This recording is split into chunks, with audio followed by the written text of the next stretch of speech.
Bom dia, pessoal. Olá, pessoal. Bom dia. Agora sim. Bom dia. Olá, bom dia a todos. Quer dizer, depende de onde eles estiverem. Boa noite ainda, né?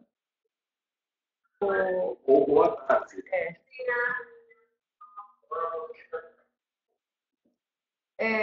Gostaria de me apresentar. Meu nome é Solange Pellison, eu sou da editora Estação das Letras e Cores e estamos agora inaugurando o nosso segundo webinário aqui na Estação Web. Quero apresentar o Jaime Troiano, para quem não conhece. Nós estamos aqui no ambiente da Troiano Branding. Temos uma equipe grande aqui, depois eu apresento para vocês. E vamos começar aqui a nossa apresentação. Está contigo, Jaime. Oi, bom dia, bom dia. Eu falei bom dia, boa noite, porque eu não sei onde vocês estão, pode estar no fuso para trás. Boa tarde para quem está na Rússia, né, vendo a Copa. Enfim, bem-vindos todos na Estação Web. E vai ser um prazer poder ouvir vocês, trocar ideias. No dia que estiver, no momento que vocês tiverem que perguntar, por favor, não se acanhem, né? Eu tenho um pouco para falar e muito para responder as perguntas de vocês. Então, esse encontro com a Estação das Letras e Cores, que aliás é quem editou o meu livro, Brand Intelligence, é alguma coisa que tem um sentido muito especial para mim. Eu faço apresentações em diversos lugares, diversos momentos, mas essa em particular tem um sentido muito especial. Afinal de contas, eu estou falando com quem colocou no mercado o meu livro. O livro, modéstia à parte, está muito bem feito e muito bem editado. Falta só vocês terem acesso a ele para completar o circuito, aliás. Eu sou um profissional que tem uma história aparentemente curiosa, né, Solange? A minha história aparentemente é curiosa. Por quê? Pensando, eu sou engenheiro, antes eu era corneteiro da fanfarra da Caetano de Campos. Depois eu fui engenheiro químico. Depois de engenharia química, eu virei sociólogo, estudei durante muito tempo sociologia da religião. Depois eu me meti em agente de propaganda, trabalhei com planejamento de marca e finalmente criei uma empresa em 93 chamada Troiano Branding, que hoje, aliás, nesse ano faz 25 anos, o que não é fácil no Brasil.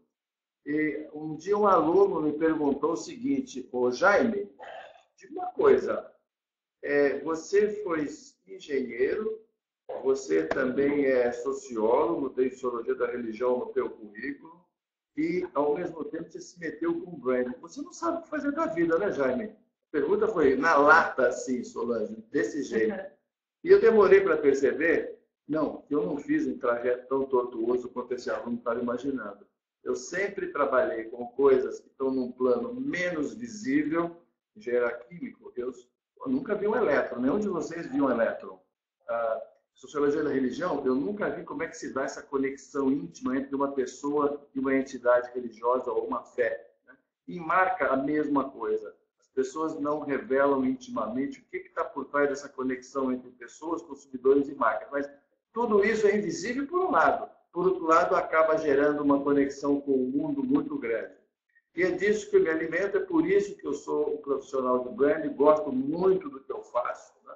A nossa empresa, da qual a minha esposa Cecília Russo é a diretora-geral, vem fazendo isso há 25 anos. Olha, marca é alguma coisa tão importante que você vê hoje em tantos lugares diferentes, os mais insuspeitos possíveis. Se eu puder mostrar para eles, Solange, um exemplo Sim. do que eu tenho aqui, ajudaria. Eu vou colocar aqui a apresentação importante que a gente vai passar para vocês logo depois da apresentação do Jaime. Eu vou mandar um e-mail para vocês com essa apresentação. Deixa eu ver se eu consigo conectar agora para vocês. Mas eu posso ir falando de uma outra forma, que é a seguinte. Vocês se lembram quando o ministro José Serra liderou aquele processo para acabar com certas patentes e criar os genéricos? Muito bem, criaram-se os genéricos do Brasil. O que você faz hoje quando você entra numa farmácia? Você vai comprar um produto genérico, mas você fala, eu queria uma simvastatina da Sandoz, ou uma simvastatina da Medley. Quer dizer, o genérico deixou de ser genérico no sentido clássico do termo para ter uma marca de fabricante que dá endosso para esse produto, né? As pessoas precisam de marcas na vida para justificar certas escolhas que nós fazemos. O lugar para onde eu vou, a escola onde eu estudo, o que eu compro. Há pouco tempo, no interior de Minas Gerais, no meio do mato, em férias, e mesmo em férias eu vivo observando como é que as pessoas se relacionam com marcas. E vi uma senhora com uma caixa de omo numa parede escondida, perto do tanque. Eu perguntei para ela, o que faz essa caixa? Ela falou assim, o nome dela é Luciana. Dona Luciana, o que faz essa caixa de omo na parede? Ela falou, olha, não é só de omo, porque às vezes eu ponho outro produto dentro. Ah, tá, mas por que a senhora deixa essa caixa na parede? Porque, olha, é um jeito de eu mostrar, tanto para mim quanto para meus filhos e para o meu marido, que eu estou lavando a roupa da melhor forma possível. Então, vejo que um detergente em pó, uma marca importante de um produto tão simples quanto o detergente em pó, pode ter de impacto na vida de uma pessoa. Então, as marcas valem hoje para tanta coisa. Olha, eu tenho grama em casa. A grama da em casa é da marca Ito. Eu não estou fazendo propaganda dessas marcas, eu estou mostrando como é que elas entram na nossa vida, né? E assim por diante. Então, a marca tem esse papel fundamental de dar um sentido para nossas escolhas. Se tem uma coisa que nos separa dos animais, pessoal, é que nós fazemos decisões, tomamos decisões que têm sentido. Sem sentido, as nossas decisões ficam muito caóticas. Eu me lembro de ver uma vez em Istambul, uma foto não, eu vi depois tirei a foto, uma barraca daquelas que vendem absolutamente tudo, e em cima aparecia claramente uma coisa como: nós vendemos relógios genuinamente falsos. O cara que fala um relógio genuinamente falso está querendo dizer o seguinte: olha, é um falso, mas é um falso que tem alguma característica especial, que tem uma marca, e assim por diante.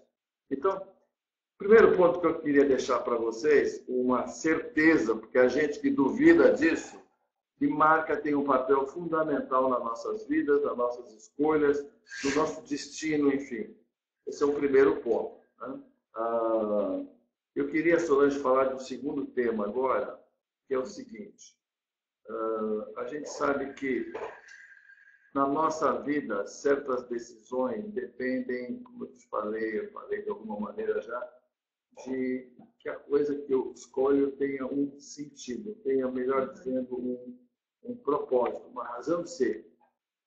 E um cidadão chamado Aristóteles, há 2.300 anos exatamente, pessoal, 2.300 anos, dizia uma frase que era essa: onde os nossos autênticos talentos se cruzam com as necessidades do mundo, aí nasce o seu propósito. E o propósito nada mais é do que o cruzamento daquilo que eu sei fazer bem, dos meus talentos, das minhas autênticas qualidades, não aquelas que eu invento, que eu acho que eu tenho, das verdadeiras qualidades que eu tenho, se cruzam com necessidades do mundo, aí nasce o nosso propósito. O propósito, portanto, é aquilo que as marcas têm mais essencial. Nós fizemos um estudo há pouco tempo mostrando o seguinte: que missão é o que eu sei fazer bem, visão é para onde eu vou. Mas se você olhar para as declarações de missão e de visão que aparecem muitas vezes na antessala das empresas, aqueles famosos quadrinhos na parede, você vai reparar o seguinte: entre uma empresa e outra, eles são muito semelhantes. Se algum engraçadinho de madrugada trocar os quadrinhos da parede de uma empresa A com uma empresa B, eu duvido que no dia seguinte alguém perceba a diferença ou perceba que houve ali uma troca. Então, se visão e se visão não servem para dar uma individualidade para uma empresa, o que faz com que essa empresa, essa marca, tenha algo de próprio, seu propósito? Empresa que tem um propósito tem algo que é único. Desde os exemplos mais simples que todos conhecem, como Havaianas. Pensar em Havaianas.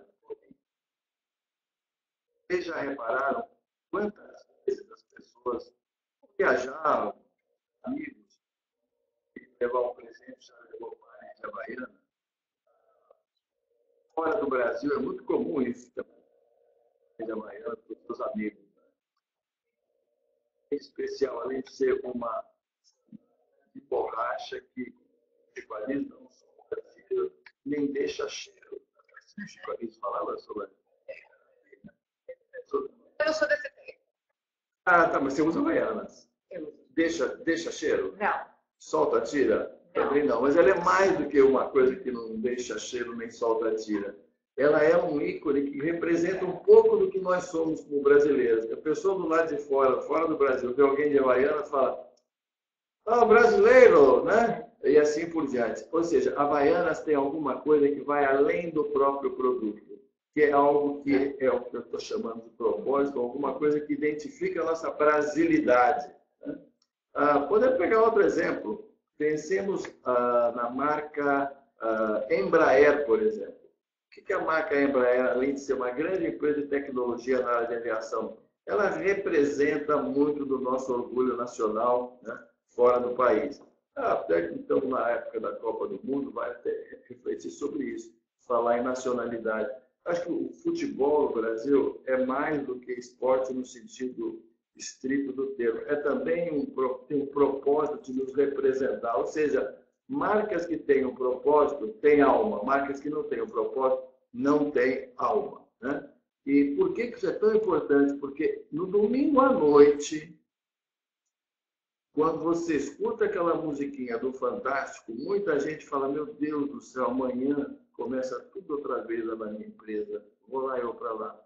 Quando você não sabe o que você vai fazer no dia seguinte, quanto você faz dentro da empresa naquele momento, impacta dentro da sociedade, provavelmente você vai ter um domingo à noite bem mais chato. Né?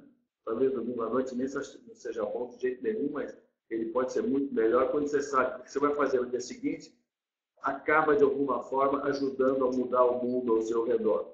Marcas que têm um propósito fazem isso. Né? Isso é uma coisa fundamental. O meu livro trata disso de uma forma bastante ampla, aliás. Já fizemos estudos que mostram claramente uma coisa.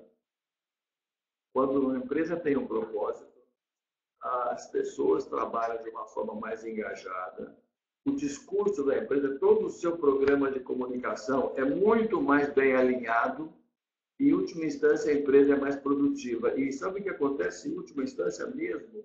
Você olhar para uma empresa de capital aberto, portanto, que está na Bolsa de Valores, que você tem acesso aos resultados, e comparar com aquela que não tem um propósito, que está também na Bolsa, as empresas que estão na Bolsa e têm um propósito acabam tendo um nível muito maior de performance, de resultado, de capacidade de remunerar bem os seus acionistas. Então, não esqueçam. Propósito é alguma coisa que dá vida e dá alma para as marcas. Né?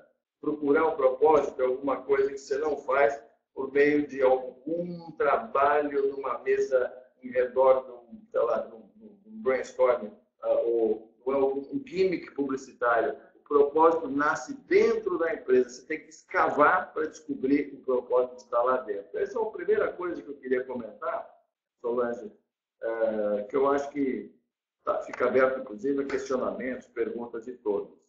E o segundo ponto, que é o seguinte: existe uma terrível tentação, isso muito alimentado por empresas de comunicação, não as empresas de comunicação mais célebres ou mais profissionais, de fazer com que a marca cresça da porta da rua para fora. Bom, isso é uma grande ingenuidade. As marcas nascem onde? As marcas nascem dentro da empresa, elas precisam estar enraizadas, os próprios colaboradores ou funcionários da empresa precisam acreditar no papel que aquela marca tem, só depois disso que ela vai para fora. Né? Os primeiros a acreditarem, a internalizarem o papel e a importância que uma marca tem, são os próprios colaboradores, eles são os seus apóstolos, vamos dizer assim. Né? Antes disso, é bobagem querer fazer com que a marca tenha vida fora da empresa. Todas as grandes empresas que nós todos adoramos, vou citar uma ou duas, porque eu vou ser injusto com as outras, começaram esse processo de enraizamento dentro da organização. É lá que elas nascem. Ou como diz o interior de São Paulo, é de pequeno que se torce o pepino, né, Solange? alguma coisa assim. Então, não pensem que comunicação publicitária fora da empresa seja o primeiro passo. O primeiro passo é você, dentro de casa, deixar todos conscientes, evangelizados sobre o papel que a sua marca tem. Um terceiro ponto que eu queria que vocês pudessem ouvir é o seguinte. Há na boca de muita gente uma história bem antiga já, hein, pessoal? Dizendo, olha, marca é bobagem. Marca é alguma coisa que eu compro, às vezes, com dinheiro que eu não tenho, né, para mostrar para pessoas de que eu não gosto, aquilo que eu não sou. Mais ou menos isso, exagerando, né? Como se marca fosse um produto de existência puramente cosmética. Melhor que não tenha marca, porque eu quero mesmo consumir o produto em si, ou o serviço em si. Grande ilusão. O que a gente sente é o seguinte, que volta até um pouco ao começo do que eu tinha dito para vocês. A marca serve como um critério de escolha e, mais do que isso, ela me ajuda a me aproximar do que eu poderia chamar do meu eu ideal, daquilo que eu quero vir a ser. Né? Imagine o seguinte, imagine uma equaçãozinha muito simples. Você tem de um lado quem você é. Quando você se olha no espelho de manhã, ou no retrovisor do carro, ou com a cabeça no travesseiro, e tem um pouco mais de paz para olhar para si mesmo, você vê em você certas qualidades e vê também certas deficiências. É muito normal isso. Do outro lado, você tem aspectos que são aquilo que você quer conquistar, que você quer vir a ser um dia, ou um pouco mais do que você já é. A gente tem dentro de nós esses dois momentos, esses dois estágios do nosso ego, do nosso ser, vamos dizer assim. Aliás, eu diria que todo mundo tem que ter isso. Quem não tem isso tem algum problema clínico, né? Porque se olhar no espelho e falar, olha, eu estou apaixonado por mim e sinto que esse amor é correspondido, eu não preciso de mais nada, isso é uma grande ilusão. Então, todo mundo tem isso. O que eu sou e um pouco mais do que eu quero ser. Entre esses dois estágios, vamos dizer assim, como se fosse uma equação, eu posso somar uma outra coisa e vai dar igual àquilo que eu quero vir a ser. É quase como se fosse uma equação. Eu sou mais alguma coisa igual àquilo que eu quero vir a ser. Bom, essa coisa a mais que você soma, o que é? Bom, exemplo, a pessoa com quem você se casa, a empresa onde você trabalha, o país que você quer visitar, né? A casa onde você quer morar, as pessoas com quem você quer conviver e, muitas vezes, pessoal, as marcas que entram na sua vida. Certas marcas entram na nossa vida para nos aproximar daquilo que nós queremos ser mais do que nós já somos.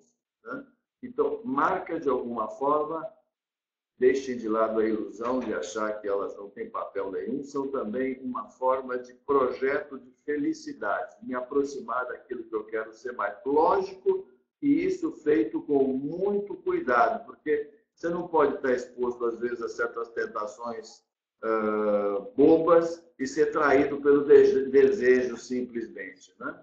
Mas a marca tem esse papel e acreditem que isso é alguma coisa que move as pessoas e se move as pessoas, move as empresas e se move as empresas, move a indústria, move a economia. Então, marca, em última instância, é um elemento de alimentação da economia. Aliás, o meu livro, que está aqui, né? O Brand Intelligence, editado pela Companhia das Letras e Cores, tem esse título, Brand Intelligence, construindo marcas que fortalecem empresas e movimentam a economia. Está aqui, pessoal, a receita é essa mesma, né? Eu queria um outro ponto. Posso falar de mais um? Sim. Logo em seguida, mais uns 5 minutinhos, a gente entra com as perguntas. Você me cutuca que eu paro. Tenho três perguntas aqui que eu gostaria que você respondesse. Legal, ótimo. E venham as perguntas, pessoal. É o seguinte, o século XX foi um século onde se criaram marcas muito importantes. Aliás, a maior parte das grandes marcas com as quais a gente convive hoje, salvo aquelas que nasceram no mundo digital mais recentemente, foram criadas durante o século XX. Marcas célebres. Mais uma vez, eu não vou citar uma ou outra para não ser injusto com as outras milhares e milhares de marcas. O que o século XXI está nos mostrando? Quando eu tenho uma determinada marca e essa marca tem poder ela tem reconhecimento no mercado, em vez de simplesmente criar novas marcas, porque uma nova marca para ser criada depende de um trabalho extenso de investigação, de comunicação, de relacionamento, por que eu não uso a marca que eu já tenho e com ela eu dou um pulo e estendo essa marca para uma outra área de negócio, muitas vezes vizinha, nem sempre vizinha, mas muitas vezes vizinha, e faço uma extensão de marca. Extensão de marca, ou brand extension, passou a ser uma grande ferramenta de multiplicação de negócios. Quando há quase 20 anos, se não me engano, nós estamos em 2018, quase, um pouquinho menos, a J. Macedo, que é uma grande empresa na área de alimentos, nos procurou para saber o seguinte: Dona Benta, que era uma marca de farinha, poderia ser mais do que farinha? Bom, o mercado mostrou que pode, ela tem hoje uma linha enorme de outros produtos, mas com uma extensão muito cuidadosa. Porque quando você, com a mesma marca de farinha, cria uma mistura pronta para bolo, cria um maravilhoso, que a gente come, bolinho de chuva, né? Bolinho de chuva, etc. e tal, você está comendo Dona Benta, marca Dona Benta. Mas é parte quase que daquilo que eu já esperava que ela tivesse. Aliás, eu vi uma vez uma cena maravilhosa no supermercado. Eu adoro estar no supermercado porque a gente aprende um bocado, né? Que é o seguinte: a pessoa pegou o bolinho de chuva da Dona Benta e falou para a amiga que estava com ela: vem cá, olha só, Dona Benta agora tem bolinho de chuva. E a outra falou: vem cá, mas já tinha, não tinha? E não tinha. Tinha na cabeça dela, você tinha naquilo que a gente chama de gôndola mental, né? Então, a extensão de marca é uma forma inteligente de você sair daquele território onde você está e ir para um outro onde você ainda não opera, mas você tem autoridade para operar. Agora, muito cuidado com passos em falso, né? Você, às vezes, vai de um território para outro e nesse outro território você não tem autoridade. Eu me lembro de alguns casos de grandes marcas, aliás, que eu respeito até hoje, que se diga de passagem, como a União, refinador de açúcar, né? Que lançou uma época barrinha de cereal. Olha, barrinha de cereal, uma marca União, pode ser muito boa, mas não tem nada a ver uma coisa com a outra. A conexão entre cereal e açúcar parece que não combina, né? Ou tem casos extremos. Nos Estados Unidos, a Colgate, acreditem vocês ou não, lançou lasanha, Colgate, creme dental, né? E assim por diante. Coisas incompreensíveis. Mas quando você faz direito a esse processo, a gente está envolvido em muitos casos iguais a esse, você tem como resultado um aumento da tua capacidade de geração de negócios e uma preservação do poder original da tua marca. Então, recomendo a todos que considerem extensão de marca como uma grande ferramenta de negócios também, né? E se eu tenho mais um minutinho, eu queria falar uma coisa. Mais um minuto dá. Bem, obrigado. Solange tem sido muito cortês, gentil. Muito obrigado. Né?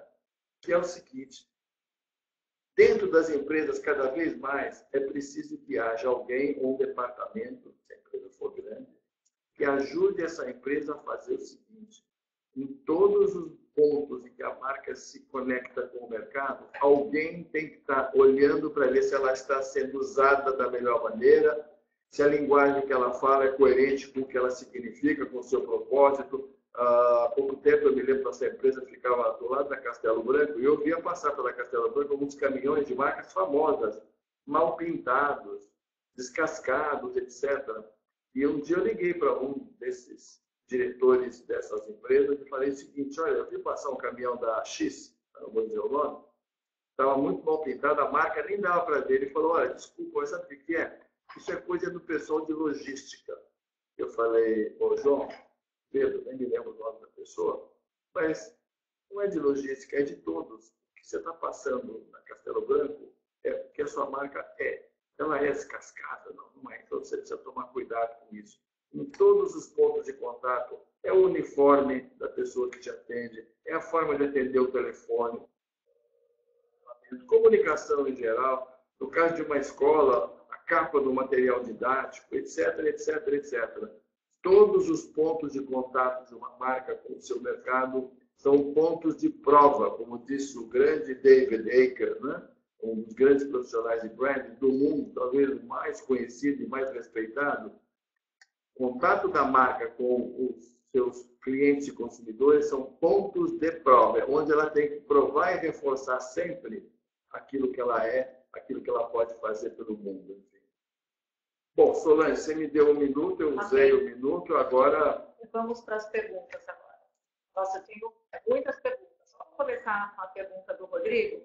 Rodrigo, tem sobrenome? Não, não tenho sobrenome, mas eu posso pedir para ele e já te falo daqui a pouquinho. O Rodrigo pergunta o seguinte: na sua visão, especialista e conhecedor de marcas, como as novas gerações estão reconhecendo grandes marcas?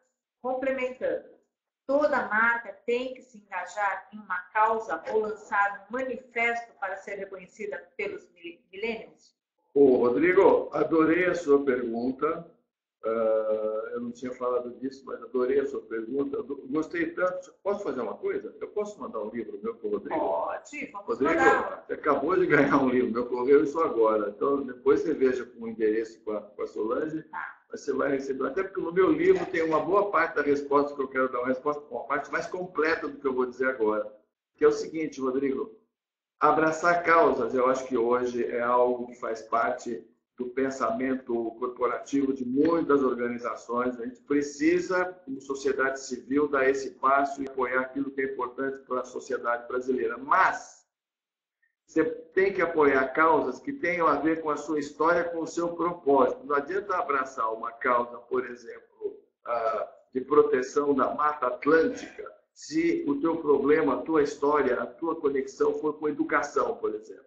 Então, a causa que você abraça é uma causa relacionada com o teu propósito. Em segundo lugar, os millennials são ainda mais sensíveis a isso. Os millennials, as pessoas mais jovens, né? Muitas delas fazem o seguinte: eu não trabalho numa empresa que não tem alguma coisa de importante a prover para o mundo, né?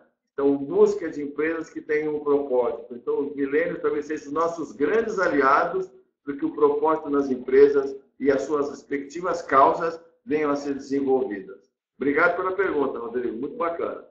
Eu tenho uma outra pergunta aqui, vai ser, é da Bárbara Lima. Qual seria seu conselho para quem quer trabalhar com consultoria de branding? Olha, também é muito simples. Aliás, eu não sei se no livro tem tudo que eu vou explicar para vocês, mas essa também é uma ideia que está no livro, até faz parte da minha própria história. Primeiro conselho: quem quer trabalhar com branding precisa gostar de gente, Solange.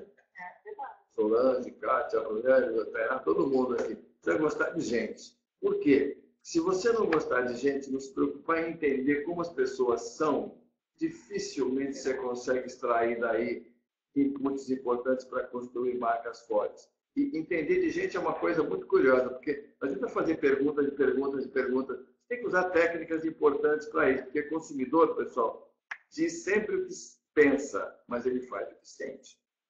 Então, não adianta usar as técnicas mais banais para entender em profundidade o que ele sente. Essa é uma primeira coisa importante. Se você gosta de gente, é Bárbara, né?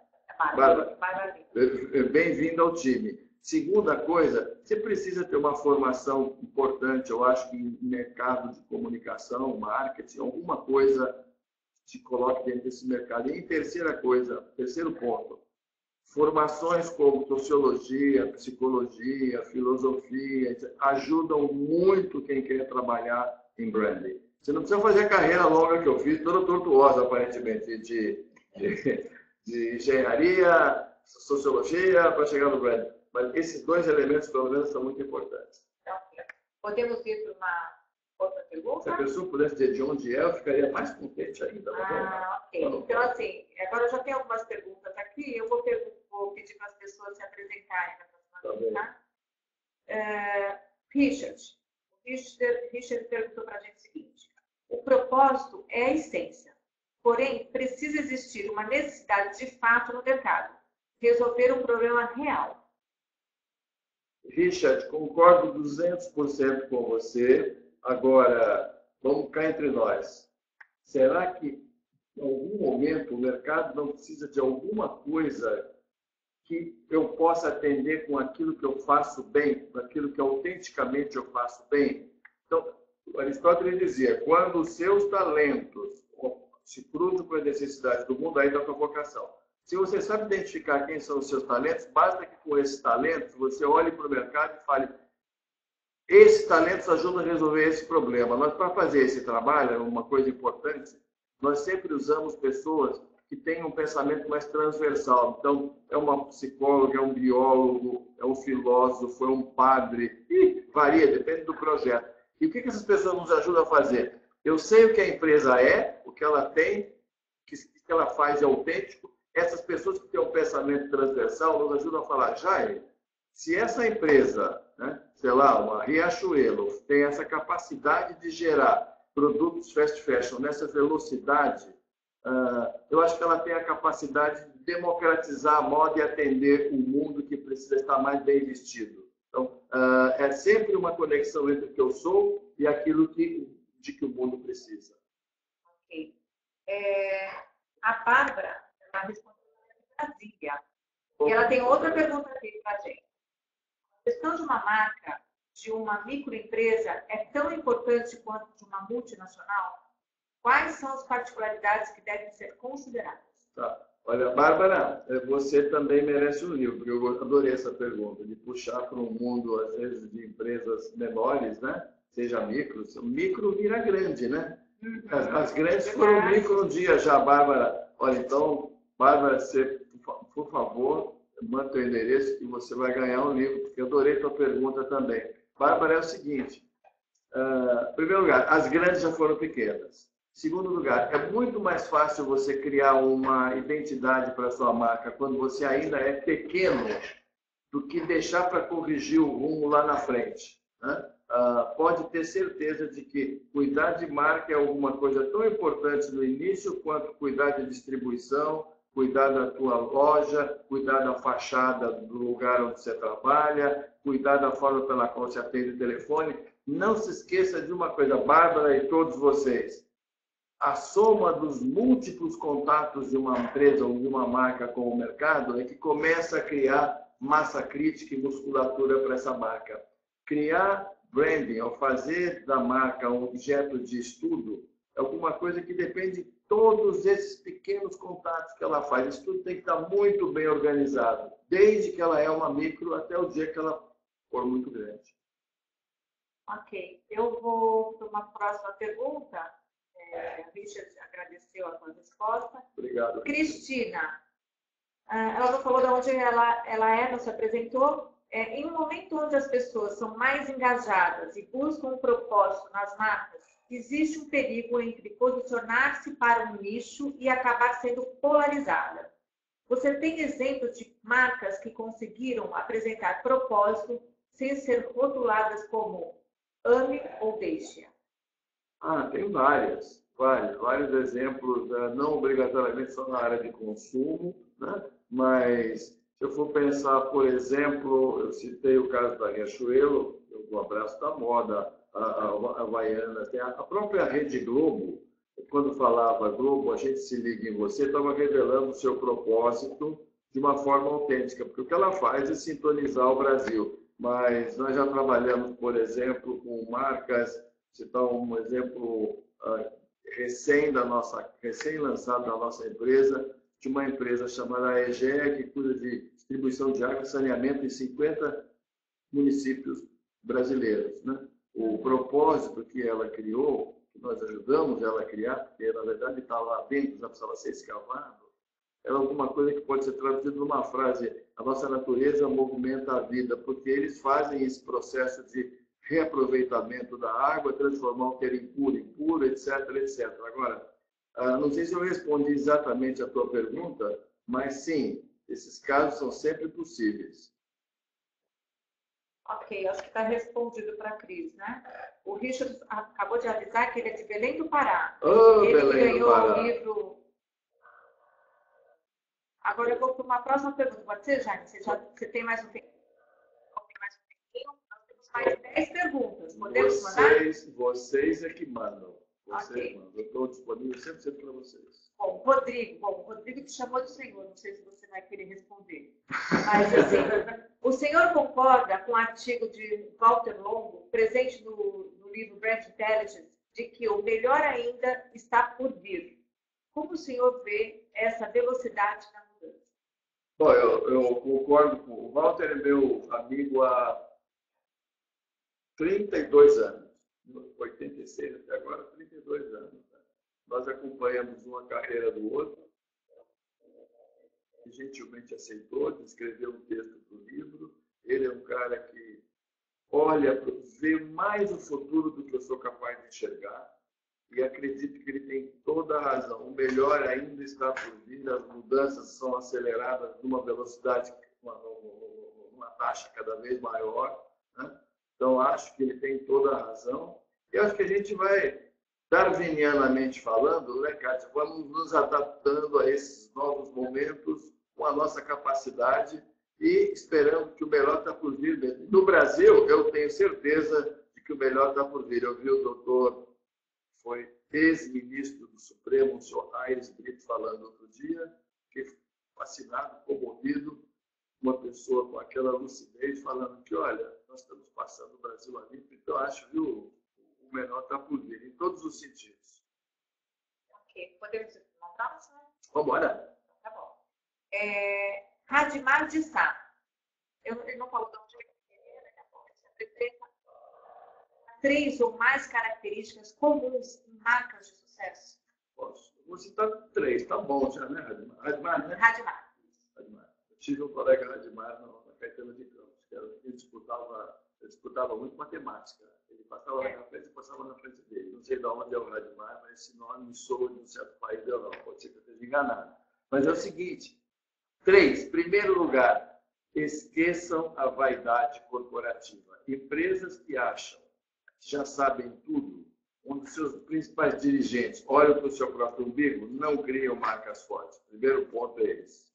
Segundo, aliás, sobre esse primeiro ponto, me lembro da frase do Jeff Bezos, criador da Amazon, que dizia assim: marca o que falam de você quando você sai da sala.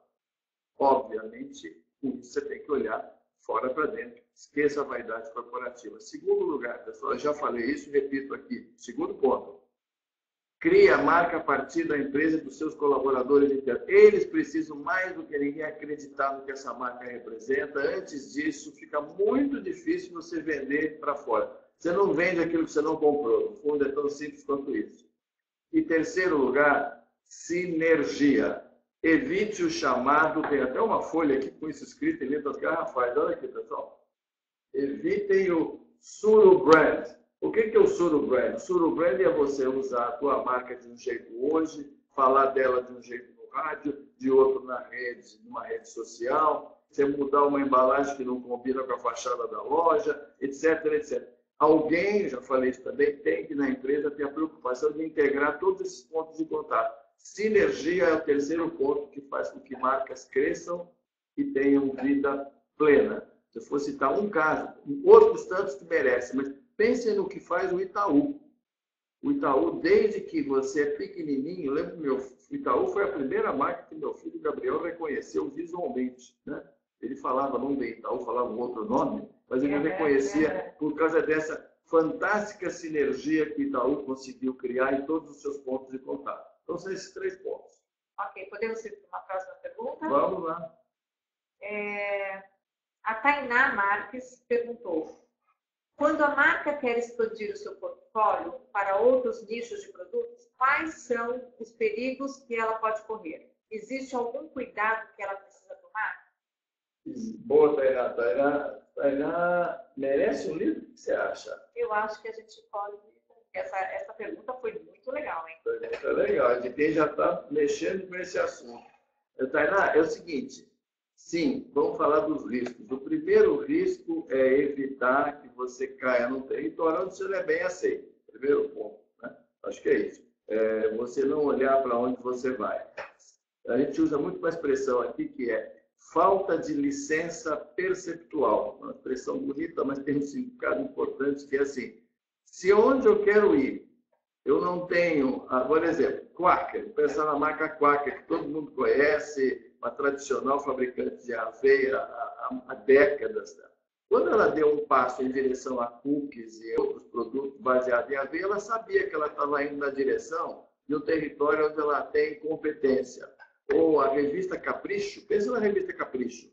A revista Capricho, que não é mais papel, ela conseguiu se apropriar de uma coisa muito importante, desse território onde as teenagers convivem. Né? Então, hoje ela tem lancheiras, lingerie, mochila, todos os produtos ambientados no ambiente teenager.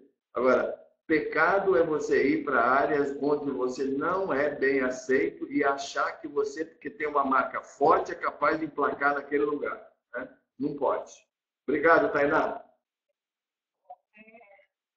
A outra pergunta, não sei se é assim que se fala, é Urmus. O uso do neuromarketing pode auxiliar na estratégia de branding? O nome dele é? Urmus, H-U-R-M-U-S. Tá, então, é o seguinte, eu tenho um capítulo do meu livro em que eu falo da contribuição do neuromarketing para o branding em geral, para os negócios. Né? O neuromarketing tem um papel hoje complementar muito poderoso, porque ele nos ajuda a fazer aquilo que eu comentei há um tempinho atrás, que é o seguinte: o consumidor diz o que pensa, mas faz o que sente. Se eu quero entender de fato o que ele sente, eu preciso usar técnicas que entrem nessa profundidade da sua cabeça, vamos dizer assim. E o neuromarketing tem feito esse papel. A gente hoje é uma empresa, a Troiano Branding, que tem, entre outros, mas são 11 mais outras 9, se não me engano, no mundo, isso mesmo. Somos associados a Olson Zaltman, que é uma sede em Pittsburgh, o seu Gerald Zaltman, que criou uma metodologia especial de neuromarketing para essa finalidade. Só que é um neuromarketing não invasivo, ou seja, ninguém vai colocar eletrodos na cabeça dos consumidores para pesquisar alguma coisa, tá? Ela é feita por um outro caminho. Então, a neurociência, eu acho que é uma aliada fantástica das empresas e do branding. Ok. Ele também pergunta, logo na sequência, eu não sei se você acabou de me falar, o neuromarketing é uma boa ferramenta para estratégia de branding? Eu acho que ele acaba... eu acho que está resolvido, está explicado. Ok. Bom, aí agora eu tenho a Tatiana.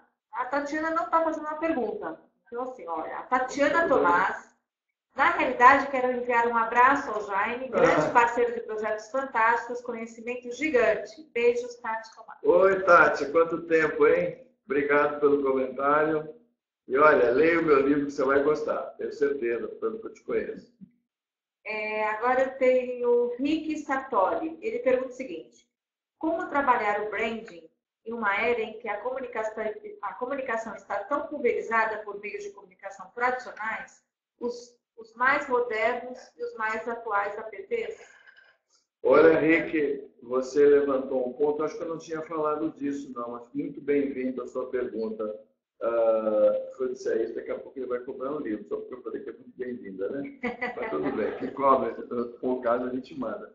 É o seguinte, esse mundo multifacetado, multipolarizado, com assim, infinitas possibilidades de contato entre as marcas e o mercado, criou duas coisas. Primeiro, uma fantástica oportunidade adicional de você falar com mais gente. Em segundo lugar, um terrível desafio, que está por trás da tua pergunta: como é que eu junto essas coisas em áreas em que eu não controlo? Quem controla o que você fala de você nas redes sociais? Ninguém controla, né? Então, o que nós sentimos é o seguinte: o profissional de branding, em última instância, me lembra muito um maestro de uma orquestra, né, que tem que organizar as partituras de dezenas e dezenas de diferentes instrumentos, para que você tenha da orquestra um resultado harmônico no fim. Então, hoje, essas grandes oportunidades que existem precisam ser tratadas com muito mais intensidade, com muito mais profissionalismo. Caso contrário, você está fazendo uma coxa de retalhos ou um suro brand, mas ouvir o que o mercado fala de você nas redes sociais com absoluta transparência e conduzir a organização da tua marca em todos os pontos de contato de uma maneira integrada, sinérgica, eu acho que é o melhor caminho para evitar essa dispersão, que é talvez um dos primeiros e maiores pecados de uma marca, dispersar em formas diferentes conhecimentos distintos sobre o que ela é. Podemos ir para mais algumas perguntas? Lógico. Então, vamos lá. Flávio TS. Olá, Jaime. Eu sou Flávio Torres, de São Bernardo. Por mais que brand esteja já consolidado como pensamento, sinto que ainda somos educadores do mercado. Ainda mais para pequenas empresas, onde muitos empreendedores confundem com marketing. Qual a sua visão sobre isso? Como mudar a chavinha do mercado para perceber que podem trabalhar a marca de dentro para fora? Bela, TS, como é que é o nome? Flávio, né? Flávio Torres, de São Bernardo. Flávio, adorei sua pergunta e acho que nós estamos diante de um processo, acho que eu posso chamar assim, usando a tua pergunta, educacional mesmo, pedagógico. Outro dia eu ouvi de uma pessoa, de uma empresa, algo assim. Olha, já é o seguinte, primeiro eu preciso começar a crescer, vender mais, estruturar minha empresa, depois a gente vai falar de branding, tá? Eu falei, Pedro, não é isso, é o contrário. Branding é uma forma de você organizar a sua empresa, não dispersar recursos, alinhar a sua comunicação, fazer com que todos saibam quem você é, o que a sua marca representa. E essa pedagogia, eu acho que faz parte das nossas responsabilidades como profissional de branding. A gente tem dado todo ano um curso de branding.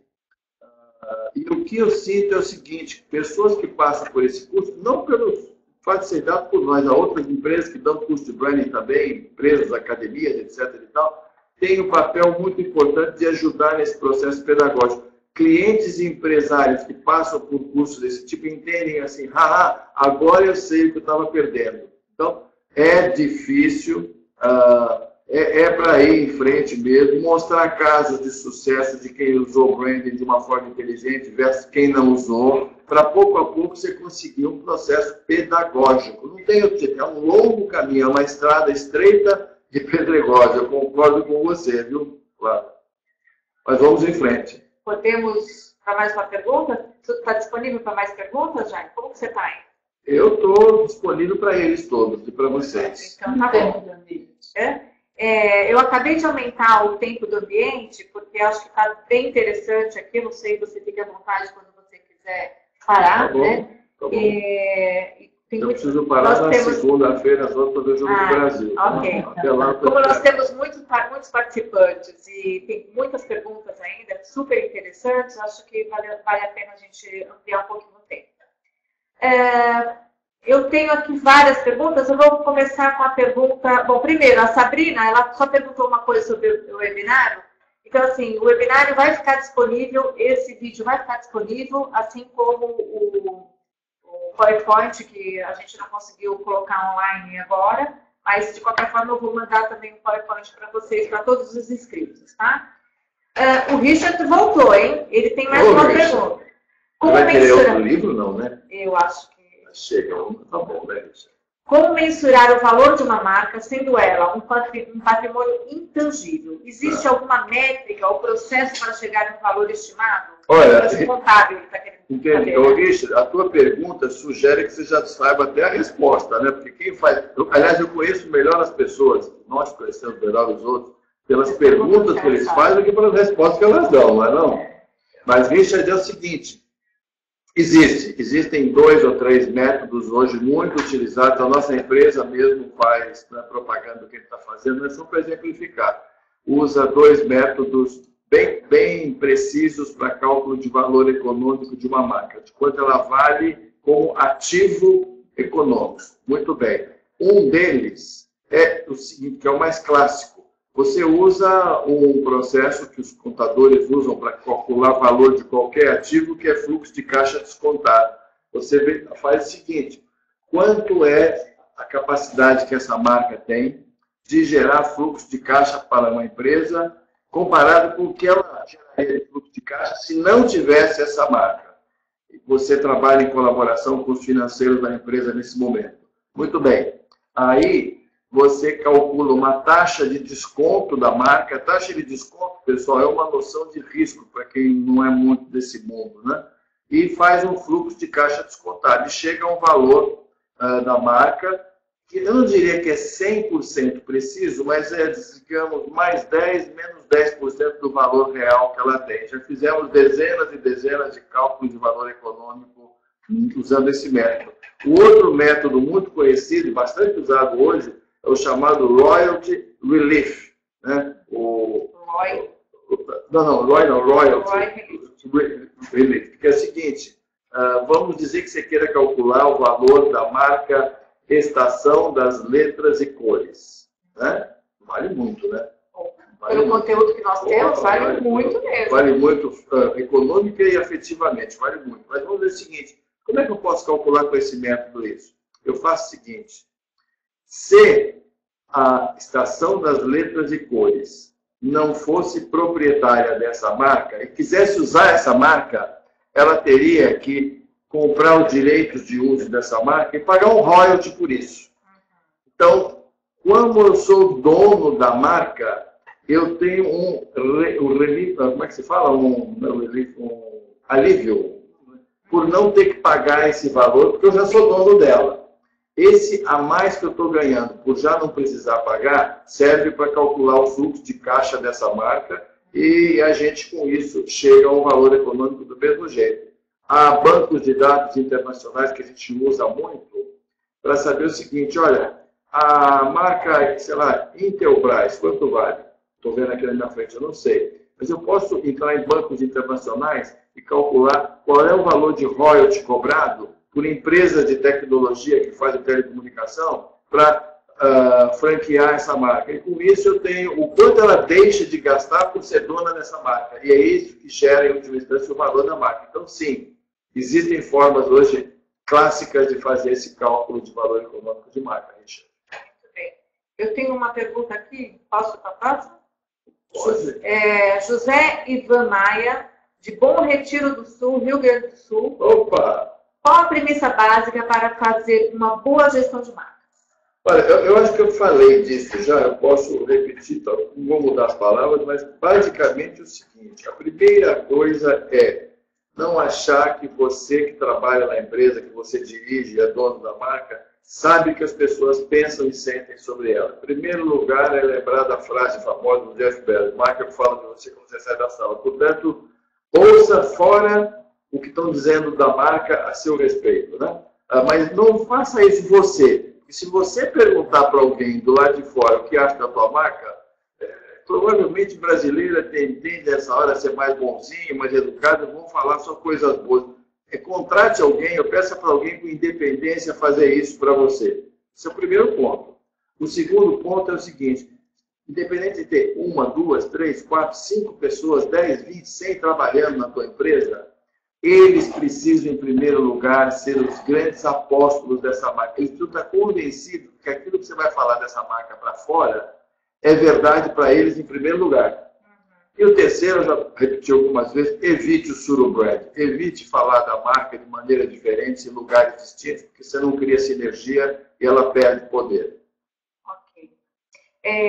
Agora eu tenho uma sequência de perguntas aqui, do Luciano, ele é de Santos, e eu vou falar todas as perguntas, eu acho que estão relacionadas, tá? Bom, o Luciano pergunta o seguinte, pode explicar melhor sobre o erro de dispersar o foco da marca? Depois ele coloca mais.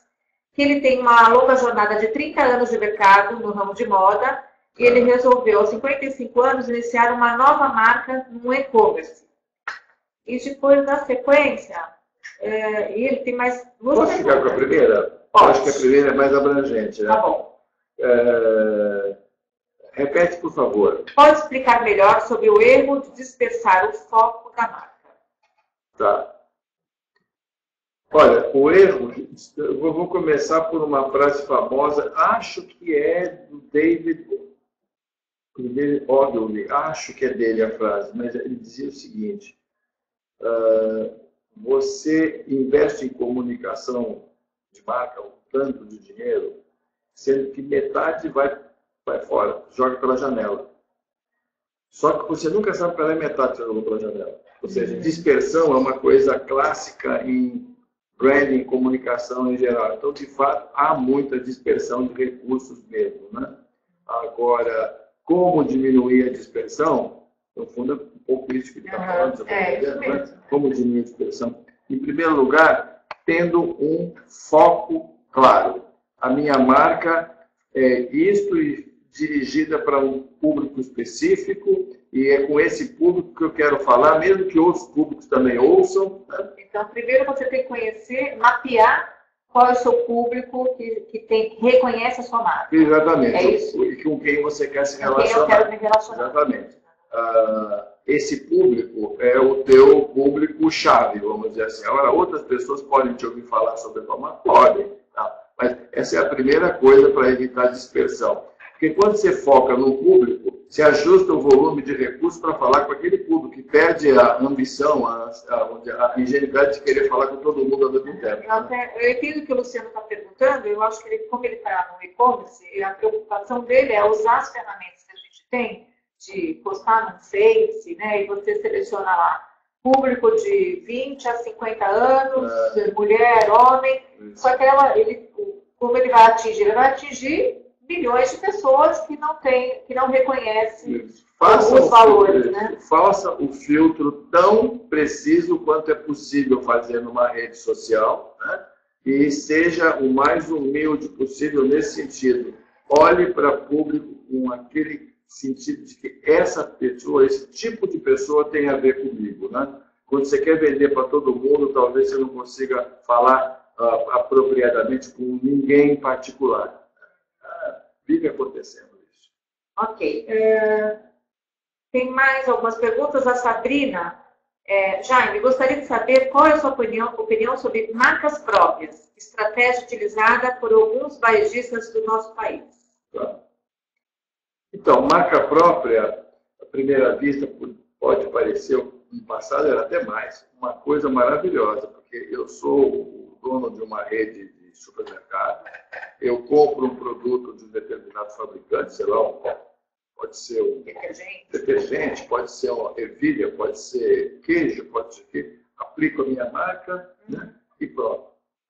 É como se você dissesse o seguinte, já que estão falando de futebol, né, eu vou lá, bato, escanteio, corro para a área, cabeceio e faço gol. Não dá. Então, o que aconteceu ao longo do tempo é o seguinte, algumas marcas próprias cresceram, ficaram famosas.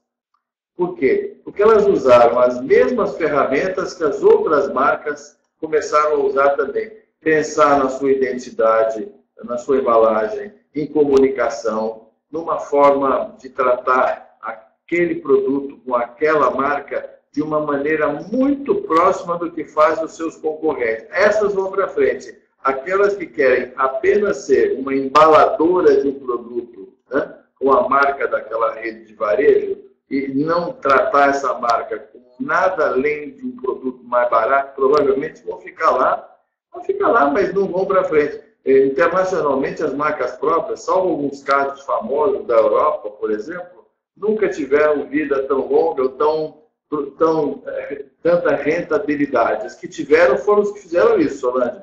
Foram aquelas que conseguiram tratar a marca com aquilo tudo que uma marca precisa para se desenvolver, né? Ok, eu tenho uma pergunta aqui de Roberta Cardoso. Jaime, sou Roberta da Bahia. Gostaria de saber qual modelo você considera mais coerente para pensar e gerenciar marcas franqueadoras. É coerente desmembrar essa marca em franqueadora, franqueada, deixando claras as frentes de atuação? Bom, Roberta, bem-vinda. Vocês vão entender a tua pergunta. No mercado de franquias, aliás, é um dos mercados onde a preocupação com a gestão de marca é mais fundamental. Muito. Por quê? Porque são tantos pontos de contato, uma multiplicação, uma polarização, é disso que vive, aliás, o sistema de franquia. Só que se você no mercado de franquia não tratar todos de uma forma, a cadeia toda, de uma forma muito organizada, né, vai haver uma ruptura no meio do caminho, alguém começa a falar de um jeito um pouco diferente, né? E com isso você perde a conexão com aquilo que você tem. Mas uma especial. Se pensar nas grandes franqueadoras brasileiras, grandes, elas têm todas a mesma cara em quase todos os lugares, né? Então, não há muita mágica, Roberta, né? Então, o mesmo treinamento que eu dou para o corpo interno, que o pessoal está no back-office, eu tenho que ampliar para todo mundo. Para todo mundo. Todo eles são, exatamente, eles são os seus grandes apostos. Eles têm que saber o que fazer. Como dizia o Gilberto Gil, né? Que estão falando da Bahia, a Bahia já me deu regra e compasso, meu caminho pelo mundo sou eu quem traço. Quer dizer, a pessoa precisa ter regra e compasso na mão, em todos os profissionais da empresa, para traçar o seu caminho de uma forma organizada. Né? Obrigado, Roberta. Eu vou agora perguntar aqui, a pergunta é de Du Araújo. Olha, se você tiver uma pergunta, você pode fazer.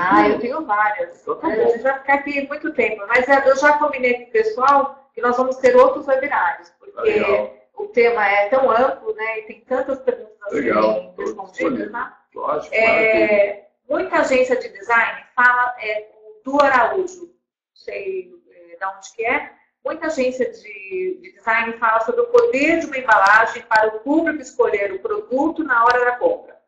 Como a marca se encaixa nesse contexto? O consumidor realmente escolhe na hora da compra?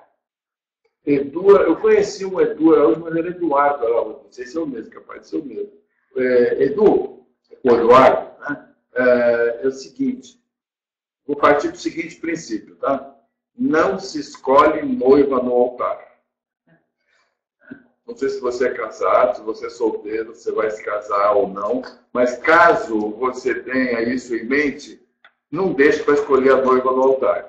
Espero que você concorde comigo. A mesma coisa vale, Edu, para a construção dessa relação do consumidor com a marca até o momento de compra. Agora, ele chega ao supermercado, por exemplo, tem uma marca lá que ele já conhecia, com uma embalagem bem resolvida, que traduz o espírito, o sentido daquela marca.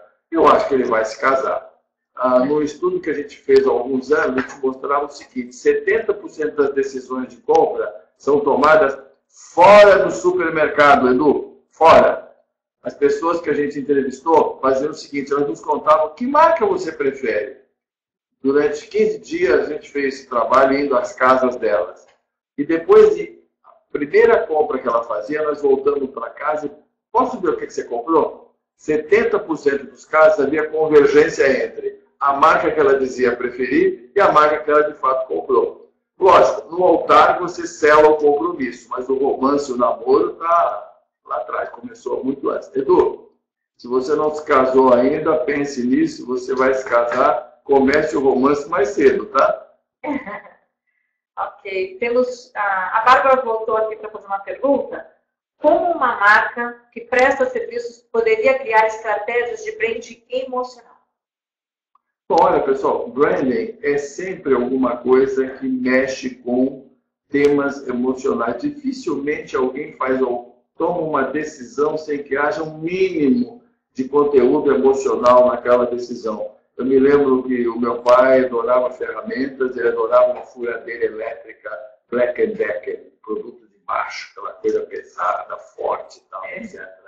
E aí um cara falou para mim, assim, um colega de trabalho, que ela tem uma linguagem racional, né? Eu falo, a linguagem racional da marca bate na cabeça do meu pai e se transforma num sentimento de, com essa marca eu posso, com isso eu vou fazer um bom serviço, etc. Transforma-se num conteúdo 100% emocional. Na área de serviços, idem, pessoal. É lógico que você não pode ignorar as características físicas, especificações de um produto ou de um serviço. Mas se você não entender que do lado de lá de quem compra, aquilo tem impacto na sua identidade profissional e no seu sentido de ser um bom profissional, um bom comprador, e o que é essencialmente emocional, você não vai para frente.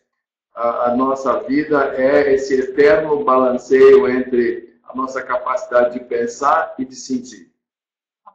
Eu, só puxando aí o gancho da pergunta, na resposta que você deu, o Silvio Triques, não me falou da onde. Ele falou que ele trabalha em uma universidade do oeste de Santa Catarina. Tá? Ele pergunta alguma coisa muito próxima do que você respondeu. Como criar valor a uma marca quando se trata de um produto intangível? que está relacionada a experiências e sonhos do cliente. Bom, essa, eu não sei de que marca ele está falando, mas essas são as que a gente mais gosta de trabalhar, porque são aquelas onde o sentido profundo de transformar a marca num projeto de felicidade é maior. Eu não sei, Silvio, né? Eu não sei de que marca você está falando, de que área de negócio você está falando, né? Mas a área de negócio de temas muito emocionais, como o plano de saúde, uma área de moda, uma experiência dessas viagens, exatamente tudo isso. Eu acho que, nesse caso, você tem a capacidade de entrar na vida da pessoa quase que exclusivamente pelo coração e fazer com que ela, mesmo que não se sinta traído pelo desejo, faça uma opção inteligente. Então, porque a gente vive esse balanço permanente entre o que a gente sente e o que a gente pensa. Né? Ok. Bom, nós temos outras perguntas. Eu acho que o tempo já está muito longo. Vamos lá, mais uma. Mais uma pergunta. A pessoa não se identificou, só faz assim como contato, tá? Tá. Implementar as estratégias de branding em épocas de crise me parece complexo. Ainda mais quando as empresas parecem lutar para sobreviver e não conseguem pensar nada que não gere renda diretamente. Como implementar e trabalhar ações de branding em empresas que não enxergam o potencial disso? Tá. Bom, essa pergunta está ligada a uma anterior de um rapaz que disse, ou moça, não me lembro, que disse que é difícil mostrar para pessoas que estão começando, para empresas menores, o poder do branding na geração de negócios. Né? Agora, o dele acrescenta a ideia de que nós estamos num momento de crise, que é mais difícil ainda fazer o cliente botar a mão no bolso. Então, vou dizer para você o seguinte. Pense em cada... Vou voltar a bater nesse ponto. Pense em cada pequeno ato que uma empresa faz, né? Em cada ponto de contato que ela tem, em cada a fachada da loja, como é que eu pintei, a forma como eu atendo o telefone, a papelaria que eu uso, o cartão de visitas, né, o carro com que eu transporto meus produtos, etc, etc, etc. Tudo isso, pessoal, tudo isso é branding. Branding não é apenas um investimento grande que você faz em grandes projetos de comunicação online ou offline. Branding é esse cuidado milimétrico, quase de um joalheiro, olhando para todos os momentos em que a marca está se relacionando com o seu mercado. E olhar para todos eles como parte de um mesmo negócio, de uma mesma sinergia. E é isso que você faz, mesmo numa época de crise, principalmente numa época de crise, sem que você precise pensar em grandes investimentos de comunicação, de marketing, que eu acho que é o que está por trás da pergunta dele, que vão fazer muita gente torcer o nariz. Ok. Temos muitas perguntas ainda, Jaime. Mais uma, pode ser? Mais uma, vamos lá. Meu nome é Júnior, sou gerente comercial de uma empresa de tecnologia e internet na Paraíba. Aliás, o Júnior foi o primeiro que entrou, se não me engano. Gostaria de saber de que forma eu poderia estabelecer minha marca junto ao meu cliente, que em suma é genérico, já que eu ofereço provimento de serviços para a internet. Tá. Olha, eu me lembro de uma... Júlia, né? Bem-vindo. O Brasil inteiro entrou aí, hein, pessoal? O Brasil inteiro está representado nesse webinar aqui. Salvador, impressionante, Paraíba, que bacana, né? Fortaleza. Maravilha que é isso, né? Muito bom. Então, eu me lembro de uma frase antiga, nos tempos antigos da IBM, vendia equipamentos ainda, hoje mais software, né? Que dizia o seguinte, olha, ninguém numa empresa jamais foi demitido por ter comprado um produto da IBM.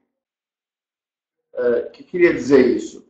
Eu tinha tanta certeza que comprar o IBM era bom, se te deu algum problema, não é por minha culpa, eu comprei IBM, entendeu? Então, vamos voltar para o teu caso, meu Júnior, da Paraíba, né?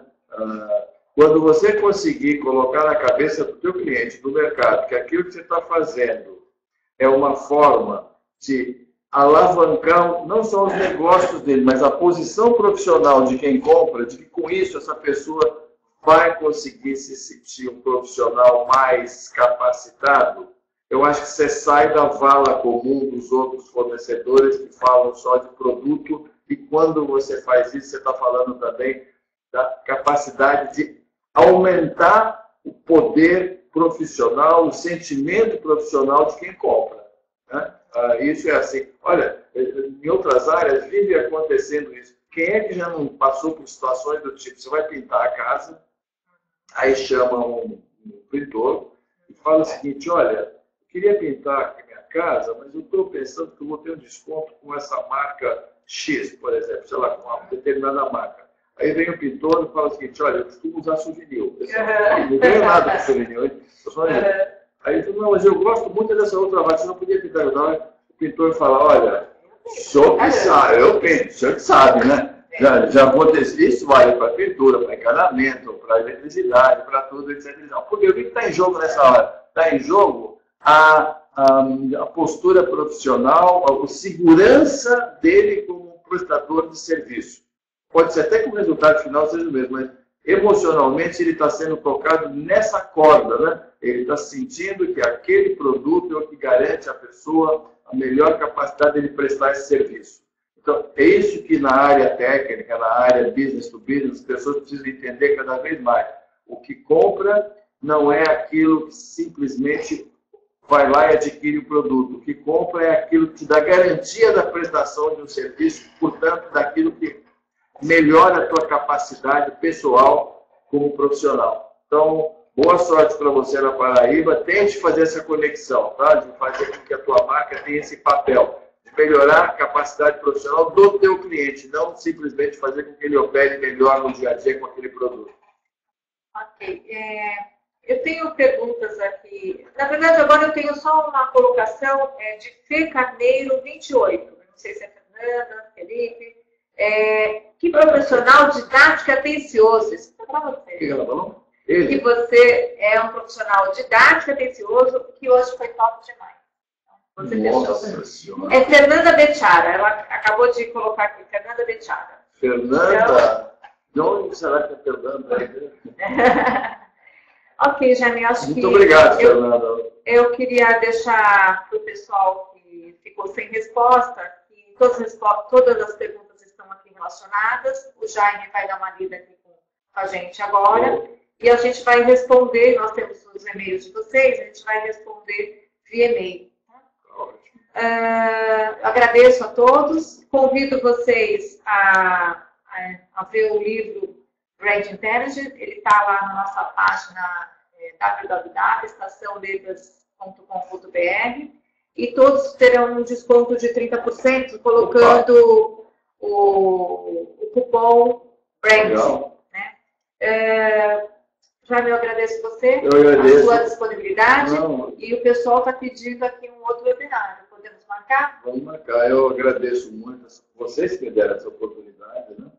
Eu acho que é papel de uma empresa que tem 25 anos de mercado poder dividir um pouco da sua experiência, dos seus pecados que a gente comete também. E aprende com ele. Eu me lembro muito do ex-presidente do Corinthians, famoso Vicente Mateus, que era quase um filósofo, né? Ele falava o seguinte: vocês veem as pingas que eu bebo, mas não vê os tombos que eu levo, né? Então é bom a gente mostrar os tombos que leva, os pecados que a gente comete em branding também para aprender. Até porque em Minas Gerais se diz uma outra coisa importante, que é, não veio ninguém de Minas, né? Não me lembro. Mas dizia o seguinte: se identificou. E Trupicão também leva para frente. Então branding se aprende assim, pessoal. Acertando, nesses 25 anos nos ensinaram muita coisa, talvez até a partir de erros de trupicões que a gente tenha tomado. Então conte conosco para o próximo também.